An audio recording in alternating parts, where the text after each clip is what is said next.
Welcome to Sales Training for Podcasters, the podcast designed to better your sales process. We'll be sharing tools, tips, and techniques, whether you love sales or hate sales. If you've got a product or service to sell and a podcast, you've come to the right place.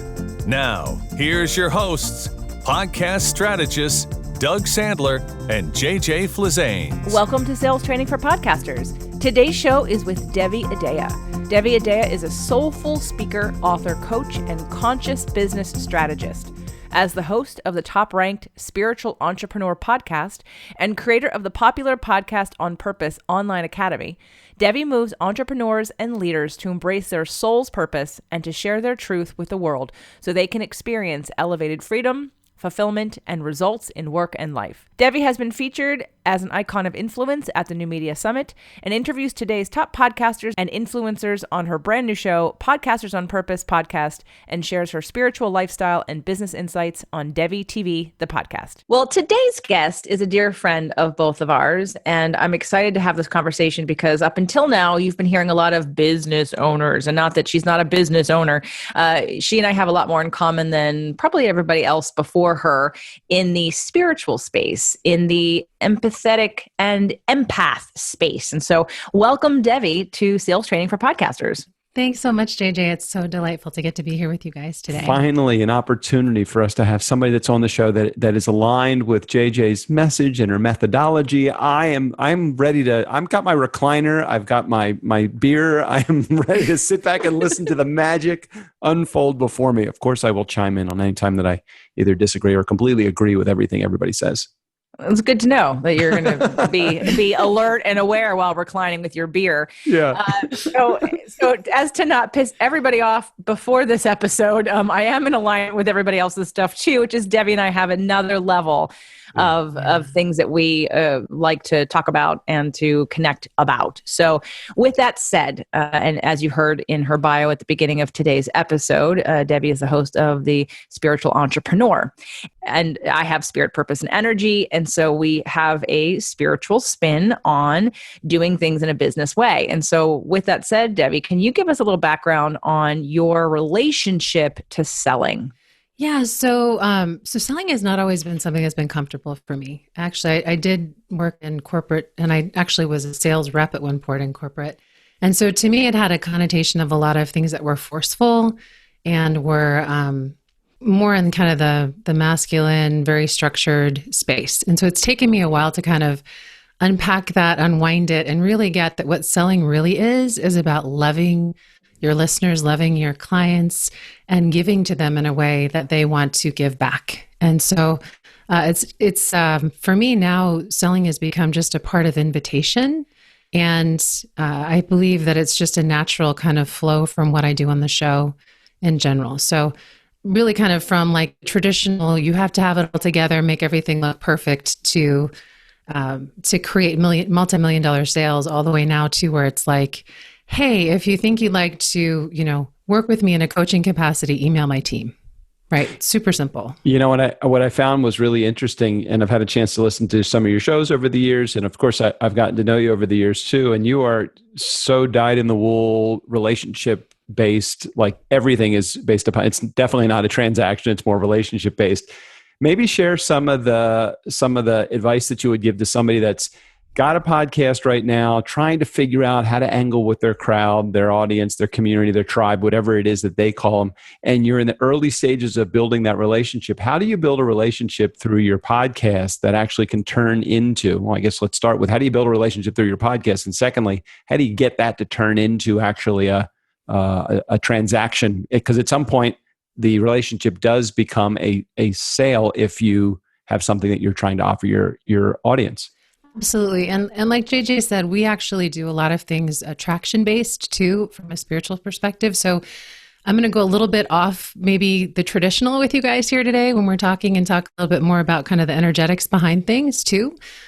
So sit tight. We will have some like tactical things and strategic things too that we share. But this to me is a big piece of it is, there's a lot of things that we can do in life, but what I really believe matters most is the consciousness with which we bring to that. So for me, with my show, a lot of it is really setting the energy of the show and allowing that to kind of work behind the scenes to really draw in and attract the perfect listeners, the perfect partners to invite on the show, all of the aspects of it. So, but basically, for me, it's all really about the energy that we put forth in our show. So with the episodes that I do, a lot of times I will literally, take some deep breaths before, and obviously spiritual entrepreneur, I can do that with a guest or without a guest, and focus in on the beingness of what it is that I want to bring to the show. I'll also focus in a lot on how I want the episode to feel for myself, for the listener, for the person who's coming in with me, what the intention is for the episode, and how I want it to bless and multiply for the people that are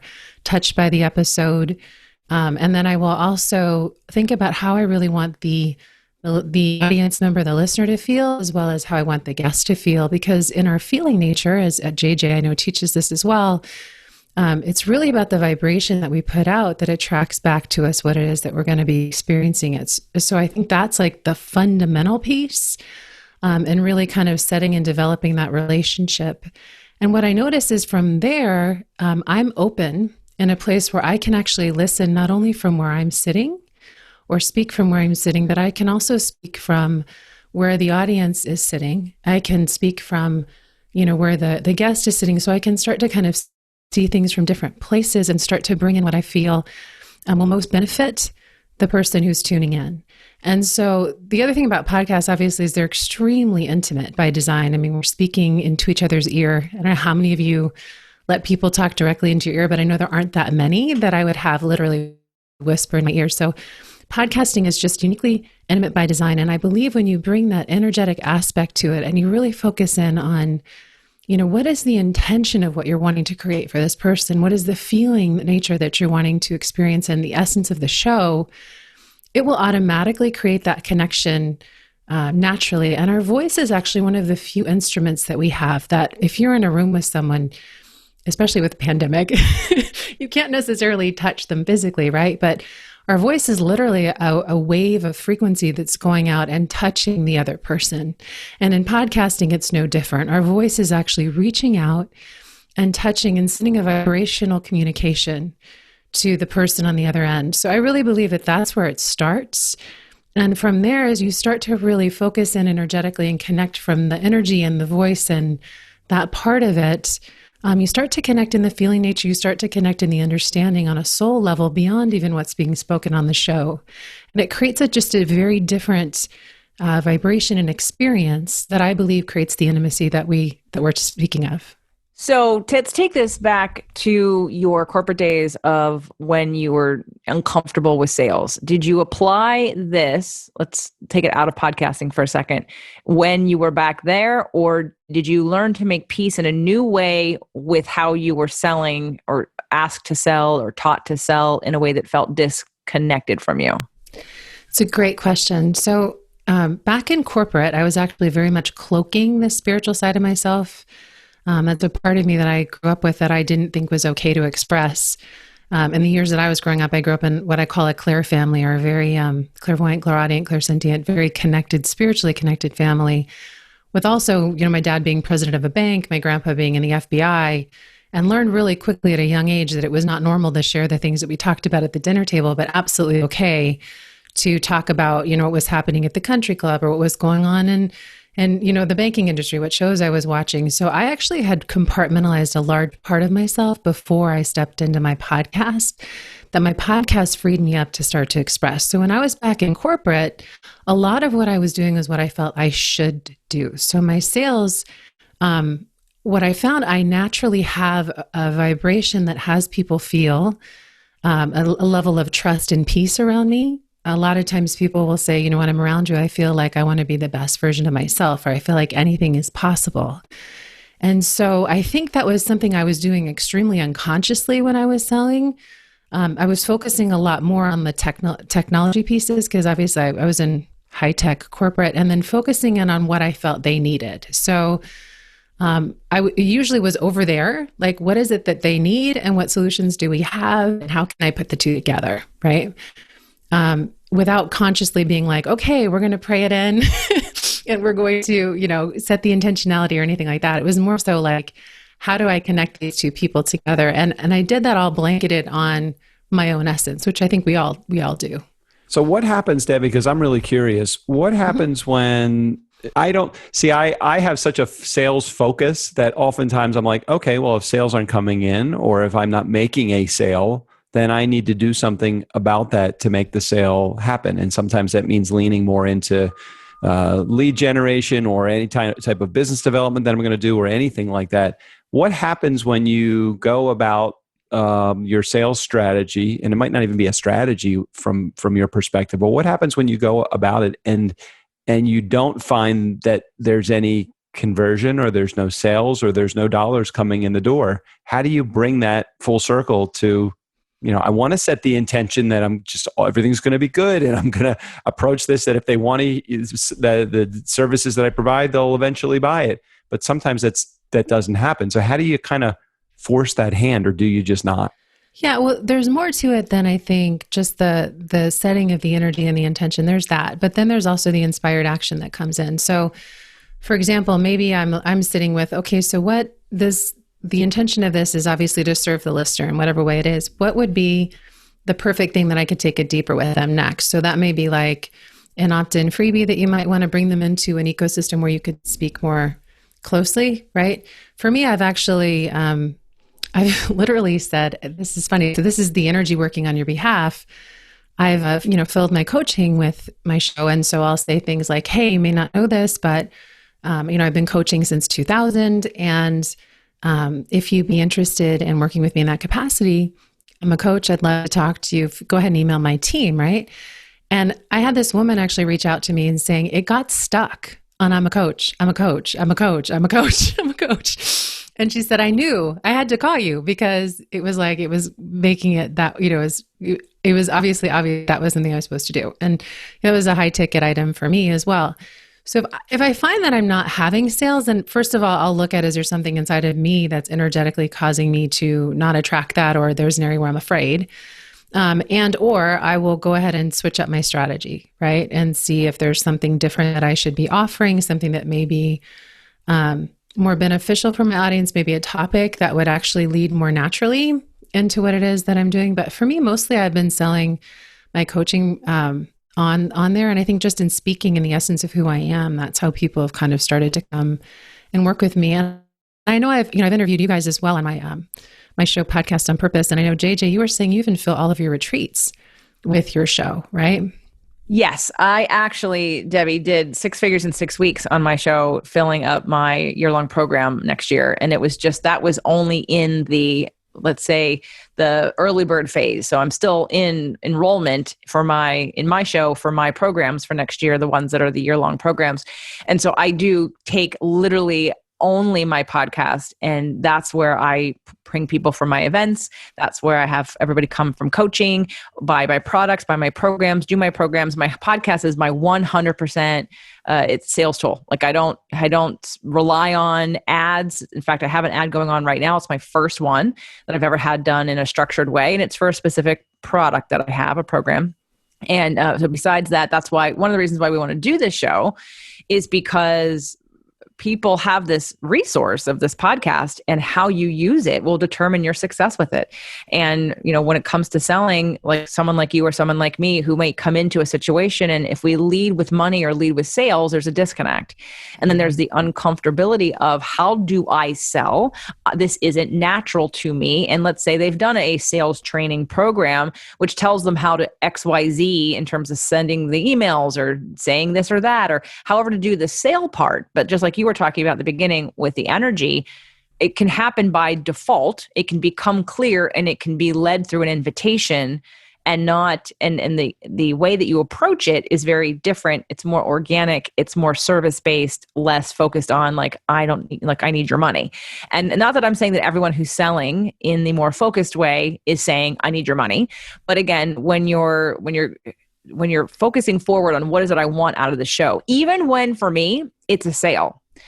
It's a sale with the right person for the right reasons at the right time. And I have a complete trust that the right people at the right time will come forward. But it is also my duty for the invitation, as well as like more. Like some people will listen to my show for the first time and they'll be like, wow, she's a really hard seller because I'm very strong in my suggestions. And honestly, I don't have any problem with that kind of feedback because I believe in what I'm offering. I believe in what my invitation is. I believe in what people get on the other side of that. And until you really focus on that service-based part, to me, like I know, because some people can sell and don't care about the delivery.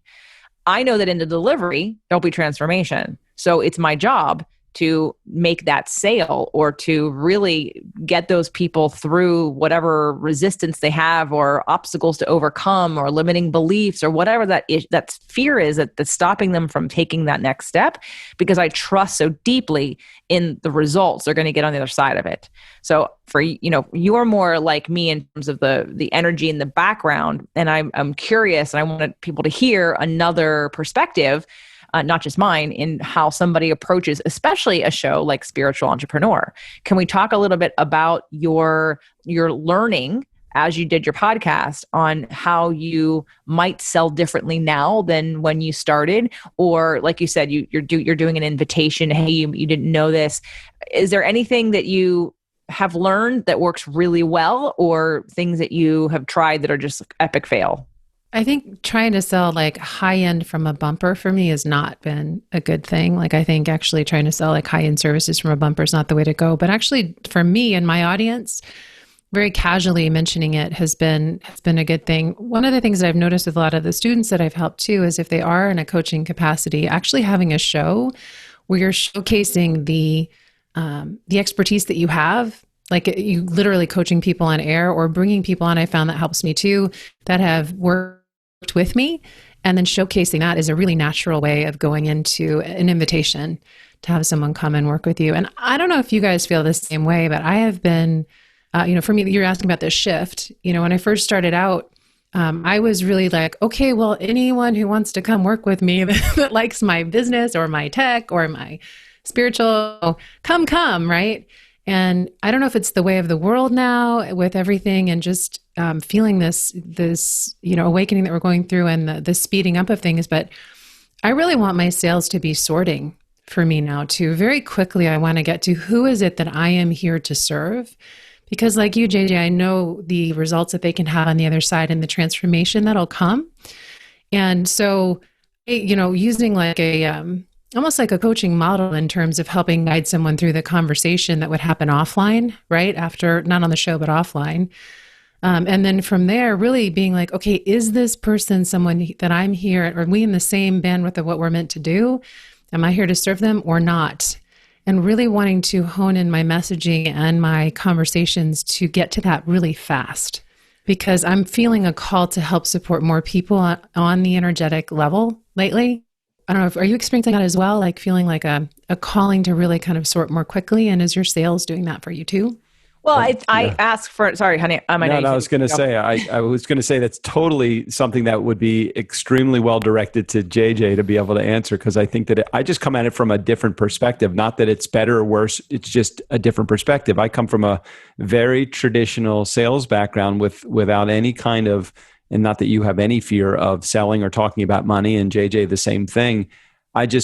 I like selling high-end products from a bumper. It's like, okay, well, geez, how could you sell a $10,000 program from a cold call? Well, probably not, but I mean, it certainly will start the sales cycle. And for me, I do use those, and we've talked about this all the time on the show, and I know that we haven't aired any of the episodes as of the recording of this, Devi, but we've had so many of those conversations with those that have come on the show, and we talk about some of those old school terms. We talk about prospecting and closing and, sales system and, the stuff that for those that it might be a little bit more woo in their approach might not that they don't understand it, but it's just like, okay, well, that's just not my thing.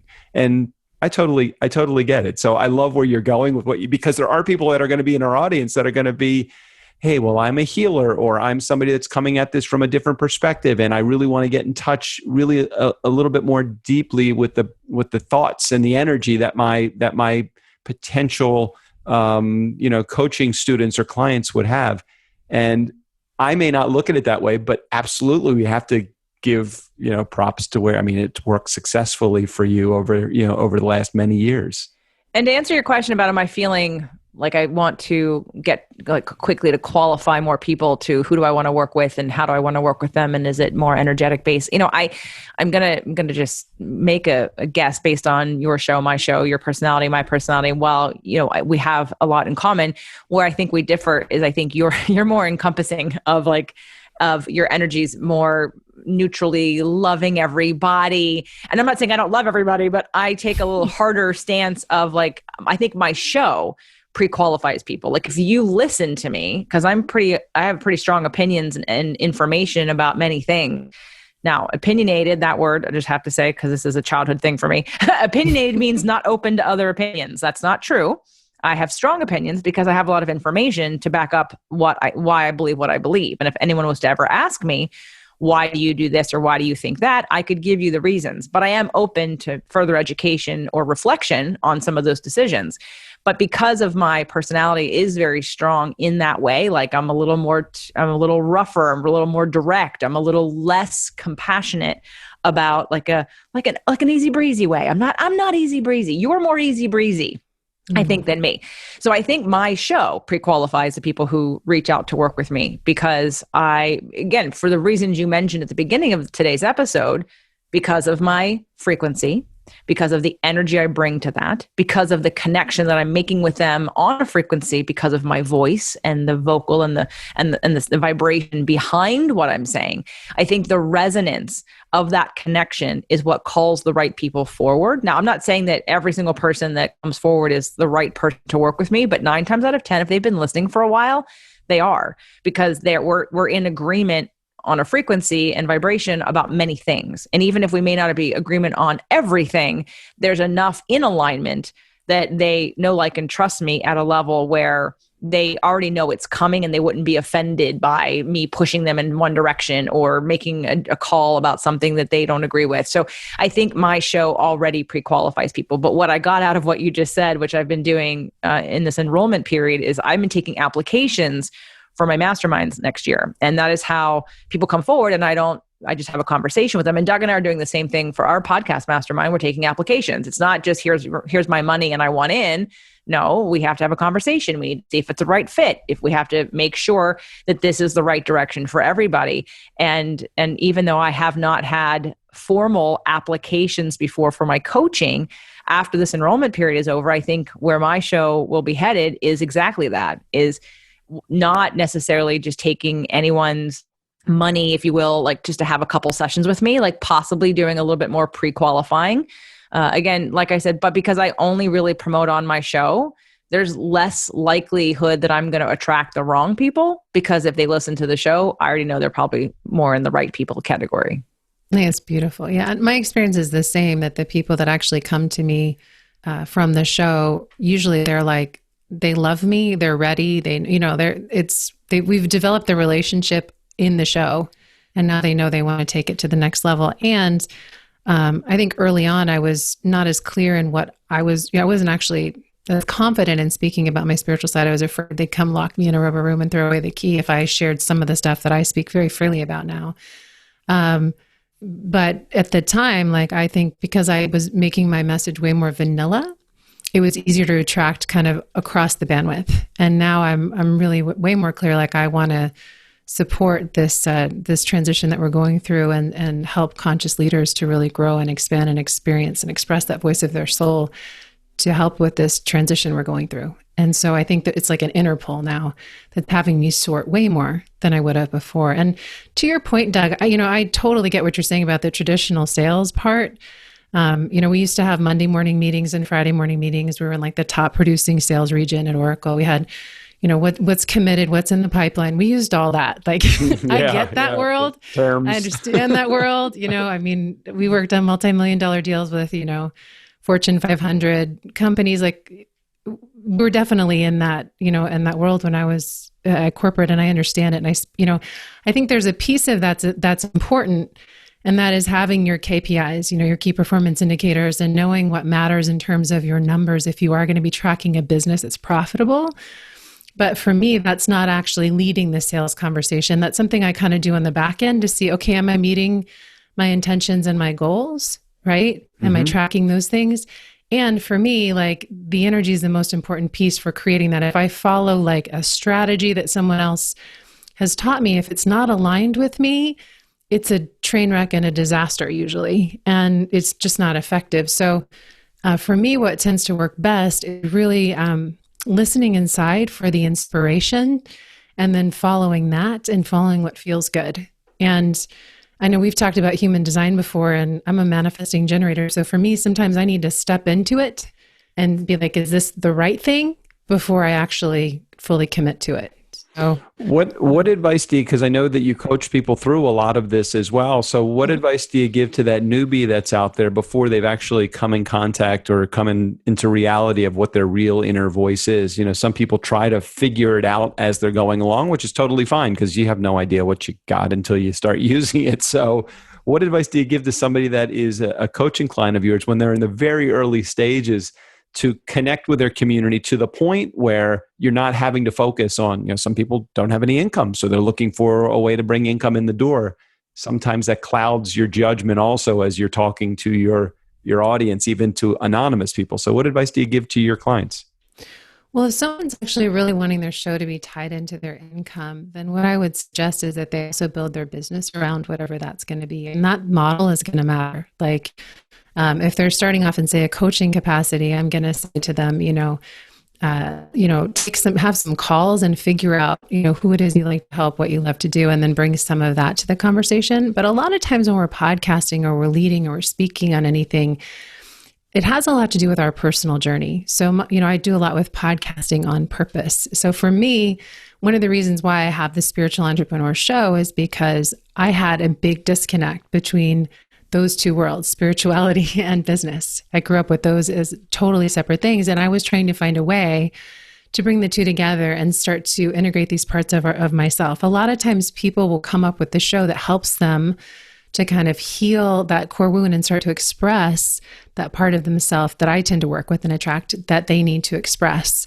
And oftentimes people who have, solopreneur businesses, they tend to be around part of a journey of self-healing and self-discovery as well. So what I usually will suggest that they do is look at what really lights them up from the inside, like make a list of, 10 possible things that could be your show topic. And just go through and there's different ways you can do it. You can evaluate, do you think this is going to be a great business? But what I find is better is, does this really light you up from the inside? How does it feel to you? Is this something that you could talk about for the next 10 years and still be excited about and still have something that you want to speak on around it? Is this something that you feel is an area where you'd like to make a difference? Even if you're terrified, like if it's the thing that scares the crap out of you to talk about, 9 times out of 10, it's probably the right thing. Like for me, I was terrified to launch my show. When I launched The Spiritual Entrepreneur, I was like, oh my God, there's no way I can talk about that. And I did my first intro episode at the day that I said I was going to launch because I was too scared to do it ahead of time. I did all the interviews in advance. So, I think if it's something that really either scares you to your core because it means so much to you and you're so scared to talk about it, but it's something that's so important to you. If it's something that lights you up from the inside and you're like, oh my God, this is something I could talk about forever. I would just do this because, or if it's something where you're like, man, this is an area that I feel so driven by, that I want to make a difference for in our world. And I really want to bring my voice to and create a platform for it. I think those are really good indicators that the energy is going to end up working out for you. And you're not going to know how to do it right from the start. It's like if you're wanting to see what's on the other side of a hill, you can't just figure it out sitting there. You have to walk to the top of the hill, look over the other side, and then you can kind of take the next steps to get to the next hill. And I think a lot of times when it's something that we're so passionate about, or it's something where we're terrified about it, we'll try and get it right and perfect before we launch it. And I think the best thing that you can do is just get in the conversation and you'll start to discover what works for you. Try some different things. Try, putting some show bumpers on to some of the things that you offer. take the conversation off the podcast, offline, into conversations with listeners and find out, what's landing for them, what's not. See, what episodes people tend to watch more of on your show. Look at your, statistics and be like, oh, wow, they resonate with these topics, and then start to do some intuitive research on, inside and talking to people about why that may be. And then just adjust. It's like taking a plane trip from one place to the other. You just make micro adjustments the whole way across and you get to where you're wanting to go. But you got to get your plane in the air. Let's go to that more structured piece of, we have like the energy behind it, the intention behind it, the frequency behind it, the invitation, the language, the whole thing. Now let's like put it into action in terms of the things that you use, because people that go through, I think, traditional sales training, they're very action based and not very energetic based, right? So now we have the energetics down. Now what are the action steps? Is it that you are doing, like you said, commercials, bumpers on your show? Is it that you're recording solo episodes? Are you doing any kind of launches or campaigns? Do you have any kind of strategy? Are you using funnels? That kind of thing. Sure. Yeah. So I do like the idea of having leveraged offerings that I don't have to be there one-on-one all the time. And so I do a lot of my high-end stuff, more high touch. And then I like to have things that are more out there working on my behalf when I'm not necessarily present, that I create once and put it out there. So I do have online courses, and I do have also the one-on-one coaching, and I'm launching a new mastermind, and I have groups and other things. I've done VIP weekends all off of my show.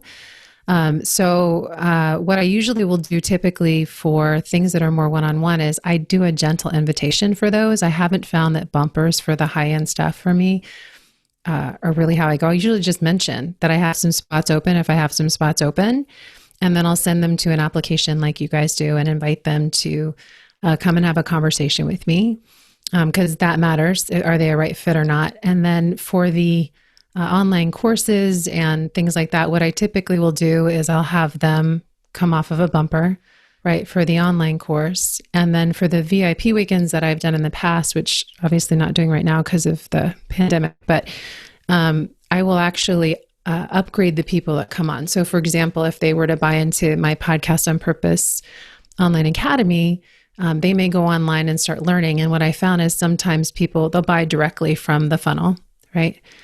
From the sales page, usually. Actually, they don't even need to go through a funnel from a freebie, but sometimes they end up there from a freebie, and then they'll end up, buying through there. And what I'll find is sometimes people need more of a high touch experience to then go to the next level and actually get their show launched. And that's when we would do something more like a VIP weekend, and I would reach out to the people that are already clients and then invite them that haven't launched their show. I've seen as like stuck in my Kajabi backend. I'm like, oh, they haven't really opened anything but module 1.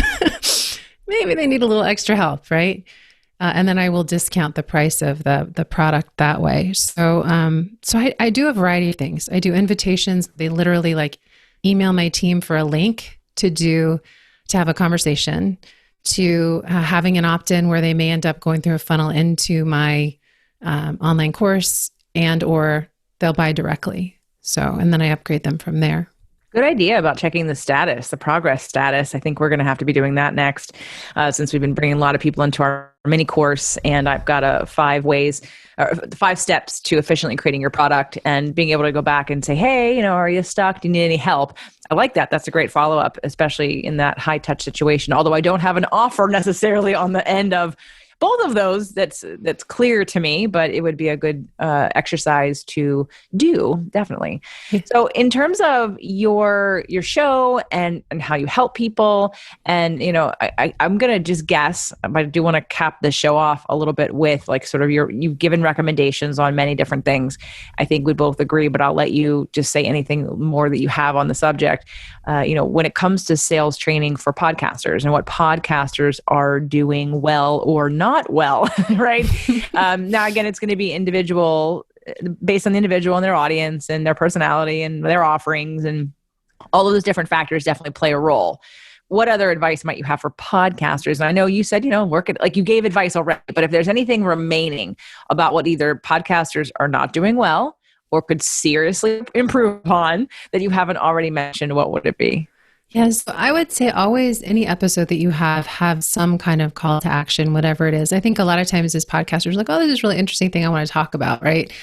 And we can get more focused on the delivery of the show. Always have a place where you can take it deeper. I know I was at a session with Amy Porterfield, and she was saying that next to Facebook leads, podcasts are her top lead source. And so it's a great place for bringing people offline. If you can set up a freemium that your listeners will want, maybe like 3 different ones, and just rotate them through, it's a great way to bring your listeners into your other ecosystem. Because while the podcasts are great for connecting and creating deep relationship and building partnerships even out of your show, which I found has been fantastic for connecting me with the industry that I'm in, it's also not a place where, unless you're doing a bumper or you're making a direct request on the show, it's very easy to necessarily directly sell. Or what Doug does, obviously, is he has a different take on how to do that, which is, a whole other thing that I know he's going to talk about on the show. So I won't go there. But but if you take those and you bring them into your ecosystem, then you can continue the conversation. And I think that's where more of the sales conversation is going to happen. Is, either, in your file and through email, or on the, on a phone conversation, or maybe in a webinar that you're doing where they're, asking questions at the end.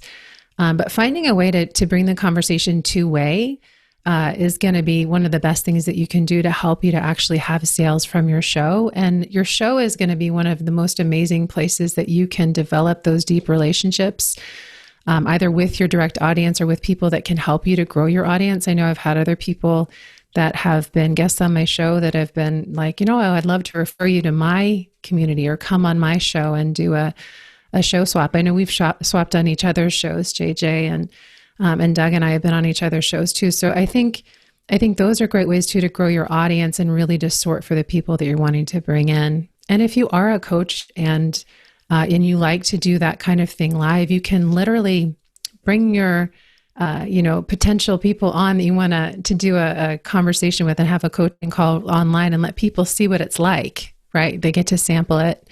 And then if you are wanting to, also one of the things I love to do with my show is if I have one-on-one clients that I know I'm going to create some amazing results for, one of the things you can offer as a bonus is to invite people to be a guest on your show after you've worked together and they've created success. So that's another thing. If someone loves your show already, that might inspire them to work with you as well, especially if you have a limited spots available for that. Yeah, all things that will definitely help you increase the relationship with you and your in your community. Having a guest spot on, I find like that guest seat is a very valuable piece of inventory, and I love using that in exactly the method that you had said. If I run into somebody and I feel like, hey, I would love to have this person in my community, a little bit closer in my community, the best way to continue the conversation is just to get them on your show. It's such a great way to do it. Speaking of continuing the conversation, so I understand that that you have a freebie, a little giveaway that you can give to our audience that might take a little closer look at what you do, how you do it, or what do you have for our community? Yeah. So first of all, I love if you are someone who's, interested in the conscious leadership or spiritual entrepreneur space, please come check out the show at spiritualentrepreneur.com. I'd love to deepen the conversation with you as well over there. And if you are feeling called, like you're wanting to potentially have some, support, or you're wanting to have a conversation around maybe what your show would be about, you're always welcome to reach out to my team as well at support@deviadea.com. And I know we have some cool stuff coming up on a summit here soon. I think that you guys will be hearing about that at some point as well. But that's what I got for today. All right. And we'll make sure we put access to all of Debbie's information directly in the show notes. JJ, you want to wrap up for us? Absolutely. We'll definitely check out The Spiritual Entrepreneur with Devi and go to spiritualentrepreneur.com. And if you're hearing this before our launch date of December 2nd on Facebook Live, you can go to salestrainingforpodcasters.com to get a whole slew of gifts for a very limited time. Debbie has one of them in there. You can get a whole slew of gifts, over $3,000 worth of value for free to help with your sales training and being effective in selling in selling on your podcast, as well as working with your clients. So Devi, I loved having you here today. I know Doug did as well. And again, not that anyone prior to you did not represent my point of view, but it's nice to, one of the things that I have said on the show and continue to say is that the show is for people that hate sales and love sales. And it's converting those who don't like it because they're more empathic and because they have whatever they have going on with selling to learn how to do it their way, learn how to do it authentically, and to actually build a real business doing this because it is possible. And you've done it, and so have we. Absolutely. I love you guys. Thanks so much for having me on. It's been a great conversation and always delightful. Thanks, Debbie. Thanks for being here. All right, everybody. Until next time, we'll see you again real soon. Thanks for listening to Sales Training for Podcasters. To get additional information and to access more amazing content that will boost your sales game, visit salestrainingforpodcasters.com. Hey, do us a favor. Rate and review our show on Apple Podcasts or wherever you get your podcasts. Again, thanks for listening.